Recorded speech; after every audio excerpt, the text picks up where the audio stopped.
Eh bien salut à tous, c'est Karnakin, on se retrouve pour cette nouvelle vidéo. Aujourd'hui on se retrouve sur une petite session rivière à la mouche. Donc aujourd'hui je vais vous montrer comment faire des beaux petits lancers, quel poste pêcher à la mouche, et surtout quelle canne, quel moulinet, quelle soie et quelle mouche choisir dans quelles conditions. Donc là on va faire le revers, donc enfin le coup droit pardon. Donc c'est tout simple. On va faire du côté droit. Donc voilà, on va fouetter tout simplement. Il faut bien attendre que la mouche aille bien derrière et bien devant. Et au dernier moment, on fait un petit coup sec et on baisse la canne. Donc ça va permettre de faire des lancers comme il faut et bien droit. Donc ne vous étonnez pas au début si ça fait des trucs un petit peu bizarres, si ça saucissonne sur l'eau. C'est normal, c'est le début quoi. Donc ça fait comme ça par exemple. Et donc maintenant on va faire le revers. Donc ça va être de ce côté. Ça va être du côté gauche, c'est plus compliqué. Moi je maîtrise pas encore super bien le revers. Mais ça s'apprend. De toute façon, voilà. Moi je pêche quasiment jamais en revers parce que j'arrive pas beaucoup. Je préfère le coup droit. Autant traverser. Donc voilà, moi je vais vous montrer ma canne. Donc un petit combo. Donc moi c'est ma canne, c'est une Europêche. 2 brins, fait 90 grammes.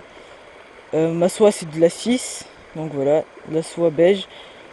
Ensuite, bon voilà, c'est un moulinet, donc c'est pas un beau moulinet, c'est un petit moulinet, juste une dresseur de soie on va dire. C'est un Grovel pardon. Voilà, c'est un moulinet tout basique hein, à manivelle. Je vous conseille de ne pas le prendre semi-automatique parce que parfois au bord de l'eau il peut lâcher. Donc je vous conseille plutôt de prendre un manuel. Ensuite, après la soie, donc on va y mettre une queue de rat. Voilà, donc ça s'achète en magasin. Et après on va y mettre un autre bas de ligne. Donc je vous conseille de faire des bas de ligne assez grands quand même. Et puis après la mouche. Donc dans le moulinet je vous conseille quand même de mettre, ça dépend où est-ce que vous pêchez. Si dans des petites rivières ça sert à rien. Mais si vous en pêchez dans des assez grandes rivières, mettez du backing. Donc en fait c'est une réserve de fil à la fin après la soie. Donc au niveau des mouches, moi j'ai 2 boîtes. Donc une plutôt avec les noires et les blanches. Voilà, donc les noirs plutôt pêchés.